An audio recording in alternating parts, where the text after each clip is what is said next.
Hey, what's going on? It is 12 noon on Wednesday, which means it's time for this week's episode of Ask the Instructor. My name is John Charisma. This show is brought to you by the Tampa School of Real Estate. We're here every Wednesday at 12 noon Eastern Time to help you understand the technical side of the real estate industry so you can achieve your dream real estate career.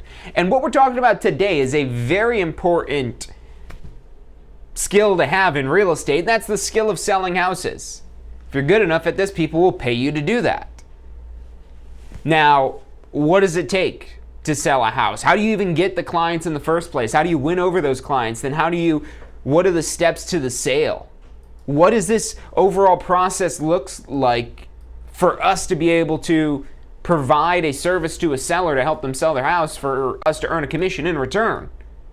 How do we go from not having any clients, not having any sellers, not having any leads, not having any listings, to now closing listings, closing sales, and getting paid for that, and also growing our business, not just on the seller side, but also on the buyer side as well. Listings are extremely important to expanding your real estate business because it helps give you a presence. It gives you inventory. Think of the reason why you would go to a store versus just order something online. You go to the store because they have whatever it is that you're looking for in stock. Now, if that store doesn't have anything in stock, what are they doing being a physical store? Are they just some sort of showroom or something like that? And if that's the case, can they just look at everything online? In real estate, with real estate listings, there's so much you could view online. There's Zillow, there's Realtor.com, there's all these other storefronts that you're competing with.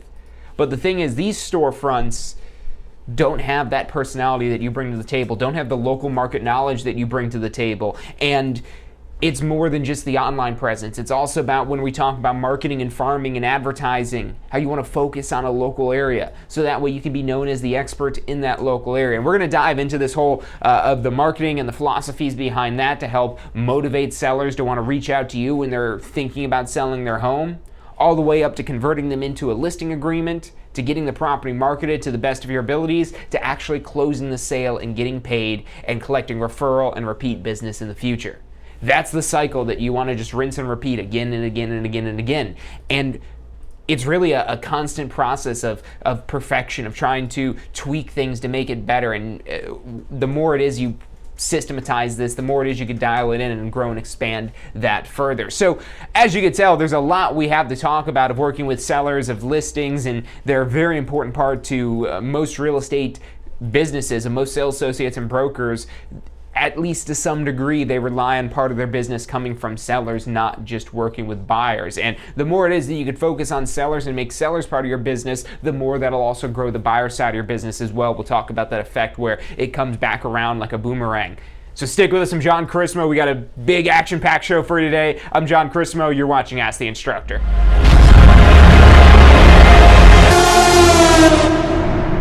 You are watching Ask the Instructor. Absorb the knowledge. Become the expert.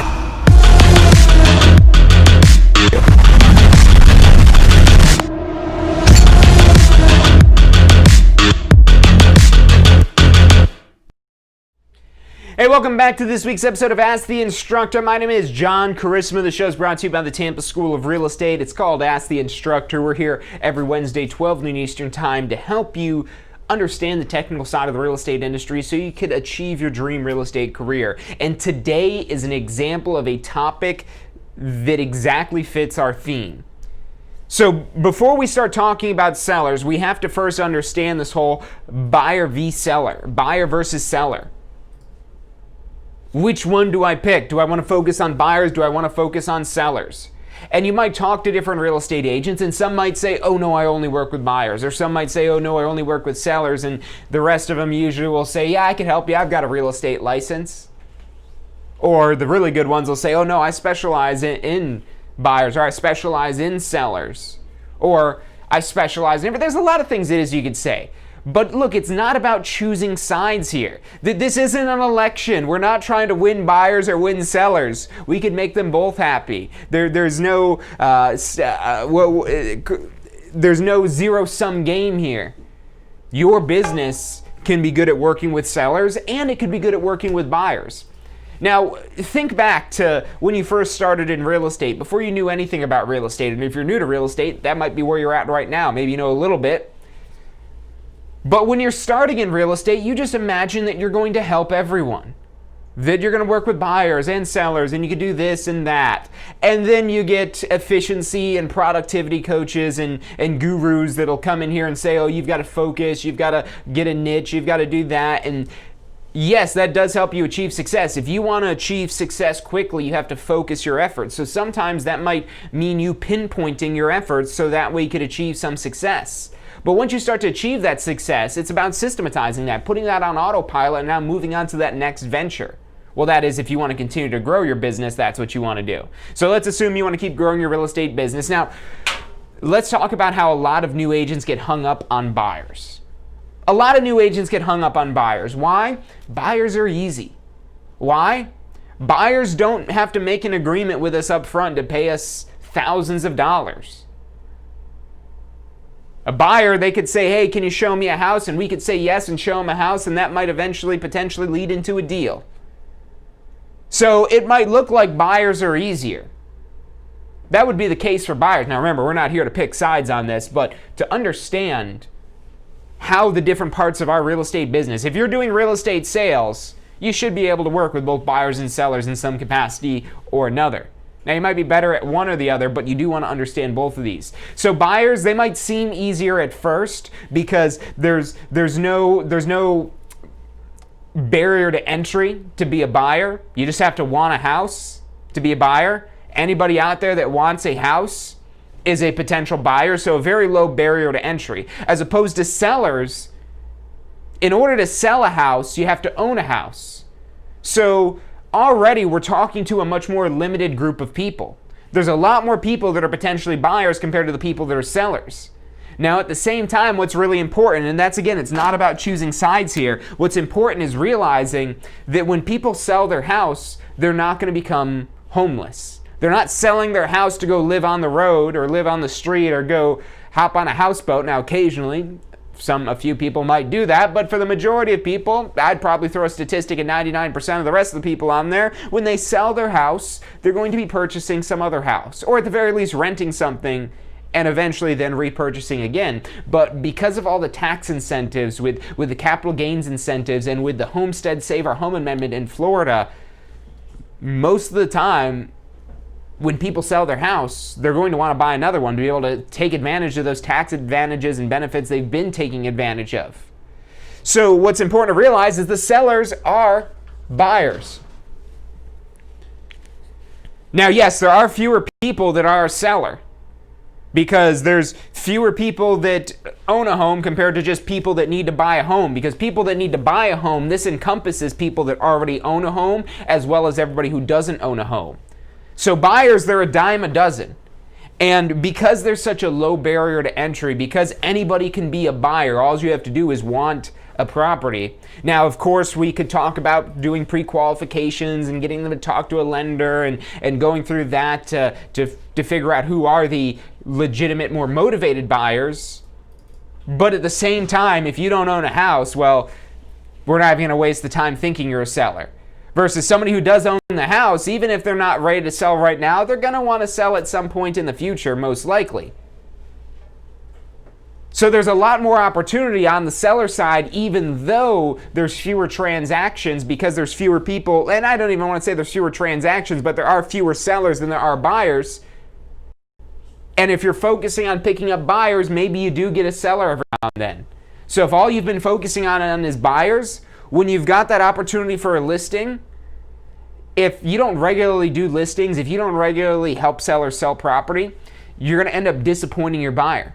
So that's why, again, it's not about choosing sides. It's not about being a buyer's agent or seller's agent.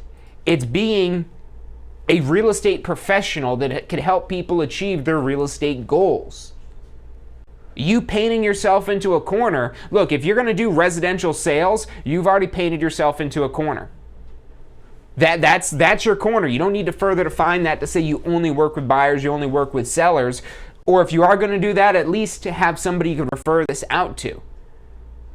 But the reason why I'd really, again, focus on both arms of your business is so you can have a thriving buyer as well as seller business. So that way, if you have a buyer that needs to sell their home, you're not doing them a disservice. As a matter of fact, you're a professional.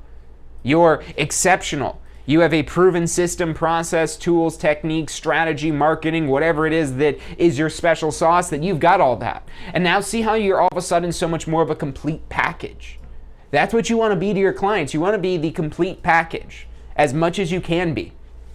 Because if you're not the complete package, if you're not meeting all of their expectations, not even just meeting all their expectations, meeting their expectations, that's going to leave them wanting for more. That's going to leave them wondering if there's more out there.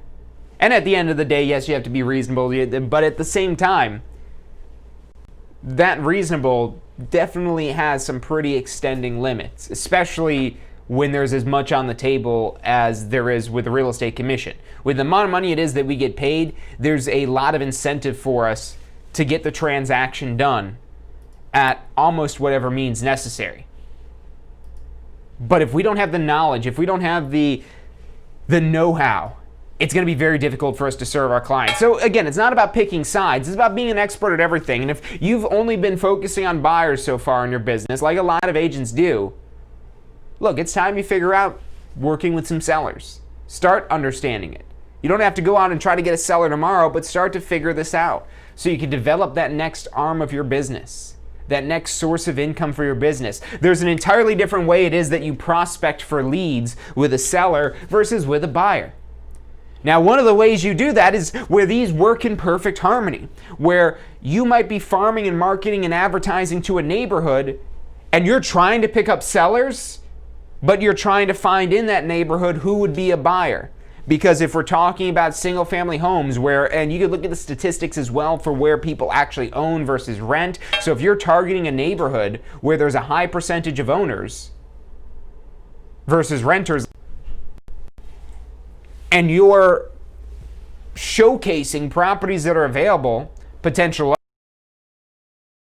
properties, maybe the area it is that you're targeting, maybe it's a suburban area with maybe a lot of people that are looking to downsize, maybe move into, maybe go from a big house into some sort of high-rise condo or something, who knows? But you pitch that, you present that, you market that, whether you're going door to door or getting in their mailbox or their email inbox or getting on TV ads or bus bench ads or Facebook ads or however it is that you're reaching them. You could dangle that carrot to see who's hungry, who wants to sell their house. And now you've got two leads in one. Whereas if you're just focused on the buyer side of this, you're just getting one lead. So again, it's not about picking sides on this, it's about being an expert at both. But let's talk about why a lot of agents aren't experts initially right away as a seller. So again, number one, there's that barrier of entry. You have to own a property to be able to sell it, and there's not as many people that own property as there are people that because again, the people that own property also want to buy property. Either they're buying more property or they're trading up their property for new property. So even the sellers are buyers, and then we have the people that don't own anything, they're all there's a lot more buyers out there potentially. Whereas the sellers, yes, there's fewer of them, but they represent potentially two deals. And what's really nice about marketing to sellers is they're in a fixed location. Their property is fixed, so it's very easy to target them through our marketing and advertising. We could focus on a particular neighborhood, and we're likely to pull some sellers from that neighborhood. They're going to want to buy another house. When they sell that first property, they're going to want to buy another one. Again, remember, they're moving somewhere. If they're moving out, they're ultimately going to move somewhere else. So we want to be able to serve them on both sides. So that's a little bit on the marketing on this. And we've got a bunch of other videos on the marketing on this. If you want to go deeper into that, check out some of the other videos on our Success Center. But what I want to talk about now is, let's say we've got somebody that says they're interested. We get it's worth. That's a popular one, especially all the time when you see on brokerage or realtor websites where they're saying, hey, find out what your home is worth. Get a free estimate. Consultation. Or there's all kinds of other ways you could potentially get them to express interest in them selling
present. Their biggest concern might be the security of their home. Or another person's biggest concern might be how you're going to market it. You need to figure out what's important to them, because if you're going on and on and on about the marketing, and look, marketing is probably what's going to help get that home sold faster and for a higher amount. But if they don't care about the marketing, why are we trying to sell them on the marketing? We know that is what we need to do. We know that works. But if what's important to them is the security, maybe we talk to them about electronic lockboxes instead, and how every person coming into the property will need to be approved, and that they could approve them right from their text messages. Does that sound easy? Does that make you confident in this process? That's what we're trying to do. We're trying to make them confident, and we need to figure out what they're not confident about, what they're insecure about, what their concerns are, what their fears are, so that way we could present the solution to their problems. Because that's the only reason they're going to want anything to do with us. It's not because they like us. It's not because we're smart. It's not because we have a real estate license. The only reason they'd want to use us is if we have the solution to their problem. And if they're comparing us to others, they're comparison shopping us, we better have the best solution to their problem. But see, that's where a lot of agents get hung up on focusing on making the best solution rather than making it the best solution for the client. Don't take the client out of this. You know how they say the customer knows best? Well, they do know, they just don't always know that they know. We need to pull that out of them. We need to fact find and get those details, figure out what it is that they know, so we could correct any misunderstandings, and also make sure that, again, we're not going to fail to meet their expectations. We figure out what their expectations are in advance. We could decide right then and there, and this is where I said, you might find out right away if they're crazy. Expectations are off the charts for us. We don't have to do business with them. We could tell them, hey, look, I don't think we're the best fit. For the things it is that you're asking for, I won't be able to provide that to the level of service that I pride myself on. So I'd really like to work with you, but I don't think this is going to be a good fit if this is what's most important. And that might be a conversation which people will appreciate it if it's genuine and if it's real and you're ultimately looking out for their best interest. Now, yes, that does result in us not getting the business, which hopefully most of the time you're not going to be turning away clients. Because going above and beyond absolutely is going to help your business grow faster. It's going to help you go further faster. And let's say you're in a position right now where you don't have any business. I wouldn't turn away anybody. I don't care what it is that they're asking you for to do. Make it work. Figure it out. Get it done. As long as they're not asking you to break the law or do anything illegal, do what you've got to do to get your business going, to get it running.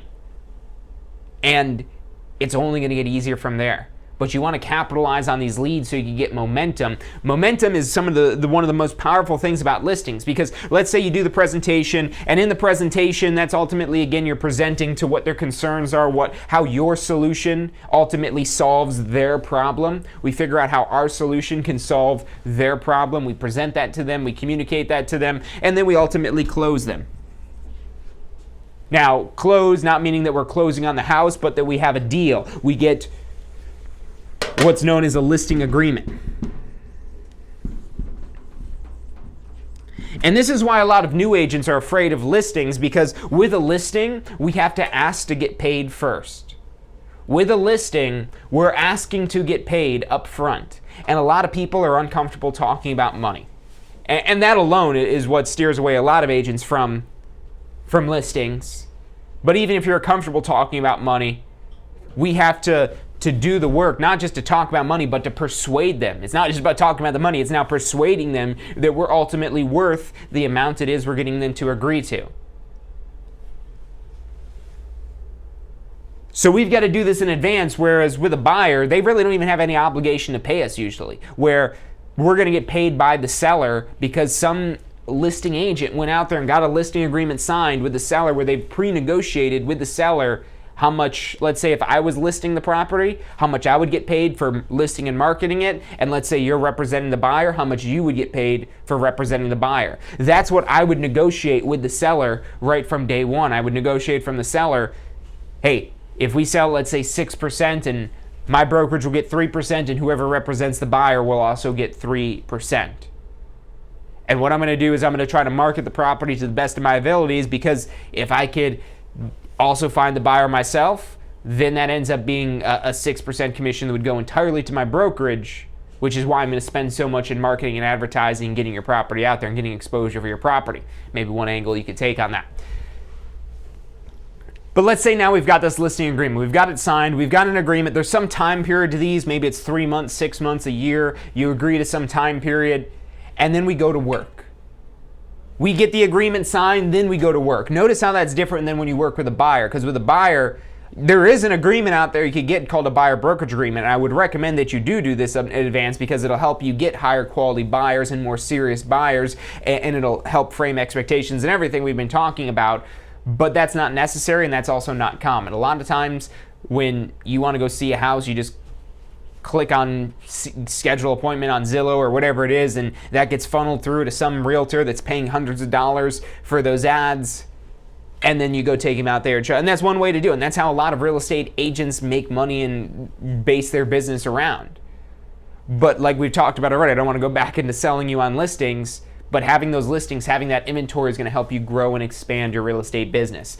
But let's say we've got the agreement now. How do we go into marketing it? What else is it that we do? This is where, again, like I said, the real work begins. But like the theme has been so far, we're doing a lot of this work up front. So as we get closer to the closing, once we get under contract and then go towards the closing, there's usually less work that we're having to do, and more work on the buyer's agent and less work on us as the seller's agent. So let's say we've got our agreement signed. What are the next steps to getting the property sold? We've got to market it. That's really the mode it is that we're in now. We're in marketing mode. We want to do everything to get as much exposure to the property as possible. Exposure is the name of the game with listings. Now, how do you get exposure? Well, first things first, you're going to need some photos. I would recommend you get those professionally done, but maybe the property, the budget, the commission doesn't warrant that. But if you could ultimately work that into your value proposition, your real estate business, having good quality photos that are professionally taken, and not just that you have a nice camera, but you're somebody who knows how to point that camera in the right direction and frame it and line everything up. There's usually some big differences between an amateur picture versus professional picture, and that's one of the ways you could make your listing stand out. Because if you just take photos on your iPhone, it's going to look like everybody else is taking photos on their iPhone.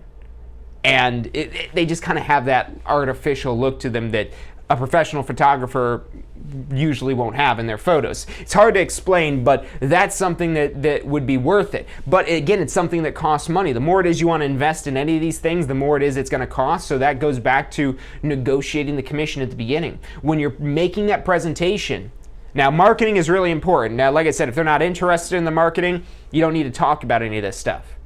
But most people will at least be somewhat interested in what are you going to do to get the house sold. So yeah, the photos are one thing, but just like it's a hard time for me to explain to you right here why it's worth it to use a photographer, it just is, that usually isn't a very good argument, it just is. So we've got to do a better job communicating this, but look, the photos shouldn't be the only thing. You've got photos, you've got videos, you've got the MLS, you've got virtual tours, you've got websites.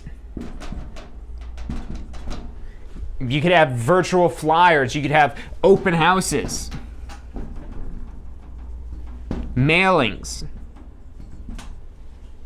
magazines. And look, do all of these things help you sell the home? I would say so. Absolutely, some things more than others. Could you sell a home without it being in a magazine? Absolutely. But could you sell a home without photos? Probably not. Could you sell it without a video? Probably. But could you sell it without photos? No. Could you sell it without it being on the MLS? All these things, we eliminate them. It makes the odds stack against us more. It makes our job more difficult. The more it is that we do, the more likelihood we're going to get the property sold. And look, here's the other thing. This helps us look good to the seller. We're going to do this, we're going to do this, we're going to do this, we're going to do this, we're going to do this, and this. And we go down the list of all these different things it is we're doing, basically to show that, hey, look, we take the marketing seriously. Why? Well, number one, we want to get the home sold. Because as long as we get it sold, we're going to get paid something. But ideally, we want to find the buyer. So we're going to market hard. The MLS is what's probably going to sell the home. And there's probably going to be another brokerage, another agent, and another brokerage that brings the buyer that sells the property. That's typically what happens in most transactions. However, it's not what always happens. A lot of times, the listing agent will also find the buyer, and then we get a double payday. Now, those double paydays are few and far between typically, again, because normally the MLS is going to get this sold, but the more it is we do the rest of this stuff up here, the more marketing we do outside of the MLS to go above and beyond and reach consumers directly, the more likely we're going to be rewarded for that action and get, again, a double payday if that's what we've got negotiated into our contract. So not only is this good for the client to just get more exposure and help the property get sold faster, it gets our business more exposure. Because remember, every time it is that somebody is seeing an advertisement of this listing, they're seeing an advertisement of our business showcasing that listing. So every time they see it in a magazine, in a mailing, or they see an open house sign, or they look at the virtual tour online, or they're on a website, or they look at a video of it, or anything like that, there's always some connection back to the listing broker. So everything it is that you're doing to market is not just showcasing this property, but it's also showcasing your business, and that's going to help you get even more listings because the other people in the neighborhood or wherever it is that they're seeing these ads that are also thinking about selling their property, it's one thing to say that you're good at selling homes, it's another thing to just show them. You know, they say that anybody could talk the talk, but not everybody can walk the walk. You actually practicing real estate, you actually selling homes, having listings, that's you walking the walk. And that's what's going to show people that you actually are a legitimate business. Anybody can say that they're the best realtor. Anybody can say that they're going to care for you more. Anybody could say that they care about the wants and needs and desires of their clients and that they've got this many ratings on Zillow and they've got blah, blah, blah. And they just go on and on talking about themselves. Nobody wants to hear about you, not really. What they're more concerned with is what you can do for them. That's what they want to find out, what you can do for them. And now when you communicate what it is that you can do for them, you're going to be talking about yourself and your business. But you don't need to toot your horn. You can just show them how the truck drives. You don't have to honk it. You can just say, hey, look at this house we just listed. Look at this one that we just sold. Look at this open house that we're doing this weekend. And when they see us actually doing real estate activities, they say, oh, this is a legitimate real estate business. This is somebody I might trust for the sale of my property. But not only will you get potential sellers, but also potential buyers, the people that might be interested in this property. Now, a lot of times, and this is general with most leads, usually whatever it is that they're seeing online or a flyer or a magazine, I would say rarely is it that storybook moment where they see that one perfect property online and they go see that one property and they go buy that one property. Usually it's not quite so storybook ending as that. There's usually at least a handful of properties that they're going to be looking at and considering and weighing the pros and cons on. So what's important to remember is when you get a buyer lead, especially when they're interested in a particular property, what you want to realize here is it's not your job to sell them that property, it's your job to sell them on your business through the channel of that property. You sell yourself through that property. That's what you're trying to do. You're building a relationship with them and you're ultimately showcasing how you can be of service to them. So maybe you're taking a look at that property, but before you even do that, you do some fact finding, some due diligence to figure out what is it that your wants, needs, and desires are, so we can make sure that this is the right property for you. So we can make sure that you're going to make the best decision for this property you're going to live in the next 5, 10 years, or however long it may be. So we do that little bit of due diligence, and then when we find out eventually, because that's what's going to happen most of the time, that this property isn't perfect for them, we could already have a backup lined up or an alternative that we're starting to figure out, even if we don't have other options available right now, and we could pivot to that next step. And so that's how this is going to help you get buyers as well. Yeah, they might not buy that particular listing. That still can happen. That is potential. But the real money on this is capturing all of the leads that we're going to be getting from going out there and waving our hands and saying, hey, look, real estate right here, check it out. We're going to get some leads from that. We got to make sure we follow up with them. We're going to take a quick commercial break. Stick with us. I'm John Christmer. You're watching Ask the Instructor.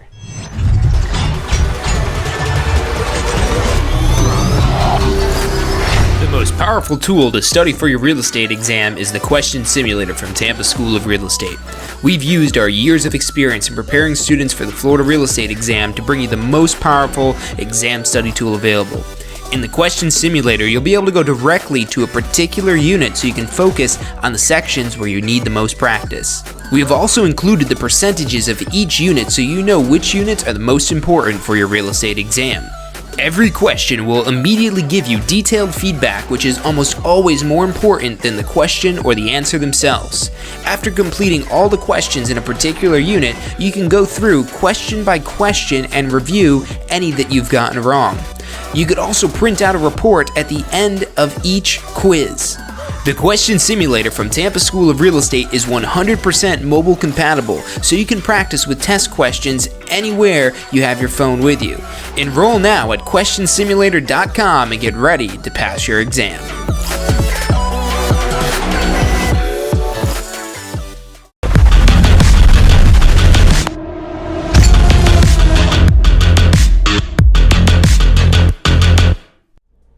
Hey, welcome back to this week's episode of Ask the Instructor. My name is John Chrisman. The show is brought to you by the Tampa School of Real Estate. We're here every Wednesday, 12 noon Eastern Time. If you've been liking today's episode, talking about listings, how to better understand listings, how to get more listings, how to work with sellers, how to get paid selling houses, hit that thumbs up button so we know to do more videos just like this one. That's how we figure out what topics to talk about, is what you guys want to hear. So hit that thumbs up button if you like today's episode so far. And if you want to make sure that you don't miss out on any future videos, any notifications that we put out there, make sure you hit that bell icon so that way you get notified whenever we've got new content for you. But let's go ahead and wrap up our listing we've been talking about here. So we're going to go through all of this to market and get exposure for this property through whatever means necessary, whatever means available, I should say, whatever means possible, because even if we're not necessarily capturing sales out of every single one of these channels here, it might help get us more leads some other way. Maybe we're not selling the property through a magazine, but that ad in the magazine showcasing that property might get us other phone calls for more listings and more buyers. Or any of these things it is that we're doing. And this is where you can get really creative and try to test as well to figure out which one of these do result in the biggest return on investment. So as you start to build out your business and dial this in a little bit more, you could focus more on what works. Like if you figure out that mailings in your market, for whatever reason, and not saying that mailings don't work, but depending on your market, it might work in some markets more than others. So let's say you figure out that mailings are getting you a lot of business and you want to double down on mailings. Well, you could do that if you're figuring out that mailings are where the business is coming from. So whatever it is that you're doing, you're tracking that as you go through all of your marketing there. Marketing, the more it is you could track your marketing, the better it is that you can market, because then you see what actually gets you real results. Now, the last things we have to talk about here really are going from our contract to close.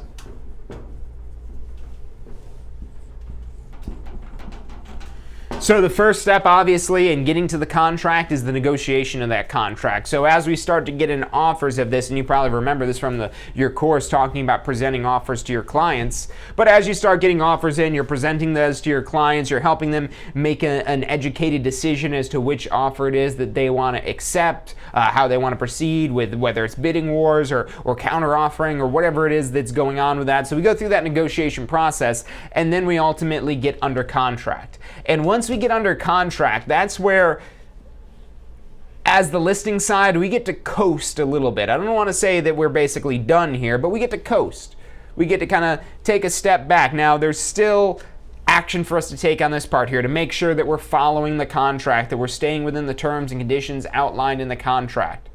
So if there's an inspection period, that we're abiding by that inspection period that's in there. And really a lot of this, again, is on the buyer side, that it's more on the buyer side to make sure they get that inspection done with the window if they want it within that particular 15-day or however many days you negotiate in your contract window, that the buyer gets their inspector in there to do the inspection.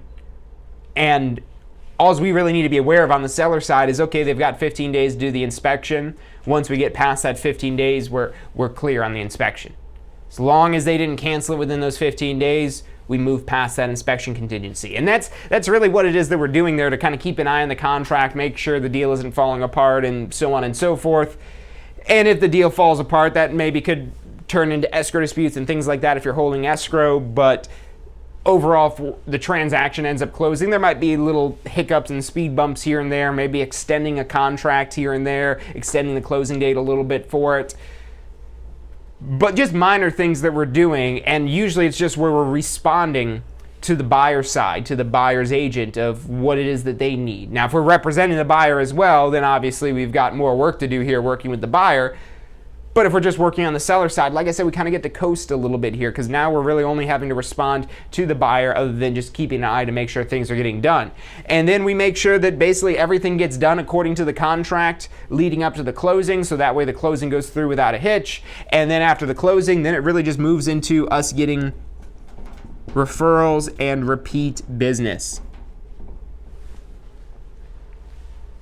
So the contract to close is actually probably one of the, it could be frustrating, it could be stressful, but it's one of the easier parts to understand, especially when you're on the seller side, because like I said, it's just a matter of being aware of what the contract references and making sure that everything is going by what's stated in the contract. And if we need to amend that contract, maybe having some sort of addendum to extend our closing date a little bit more to make up for the lender not having the mortgage loan ready on time, or whatever it is that we need to do to make sure this gets through. But compared to what we were doing to get it under contract, we don't really have a whole lot of work here. Whereas the buyer's agent, that's where they do have a lot of workload. And that's why, again, one more final pitch on why sellers are so crucial to your business. Not only does it help you grow your business, but on average, it takes a third of the amount of time to work with a seller compared to working with a buyer.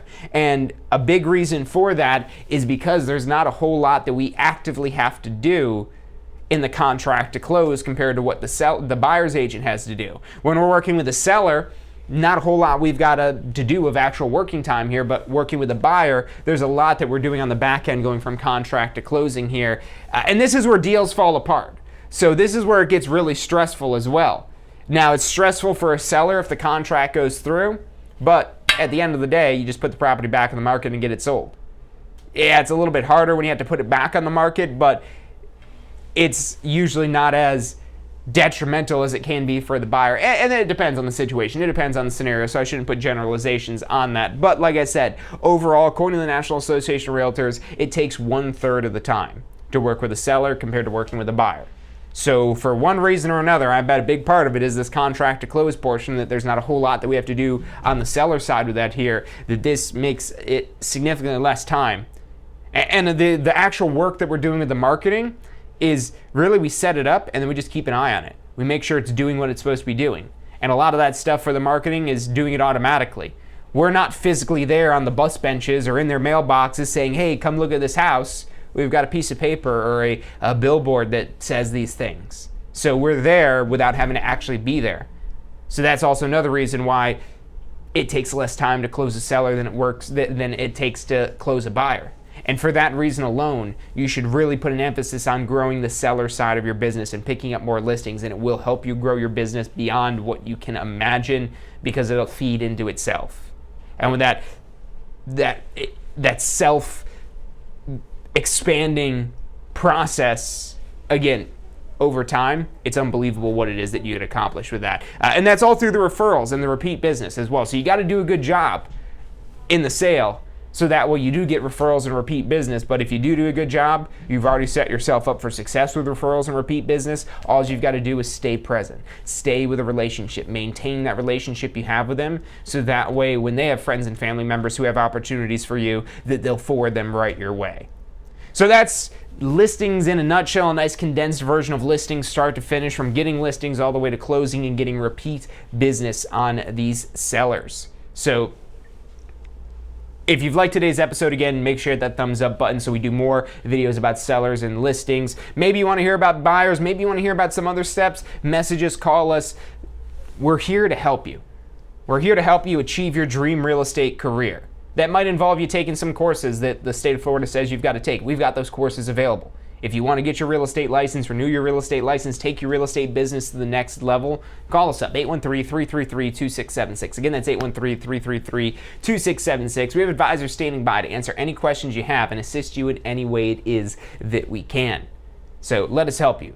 Call us 813-333-2676 or check us out online at tampaschool.com. It's about all the time we've got for today. Thank you guys for tuning in, and I'll see you on Friday for State of Real Estate.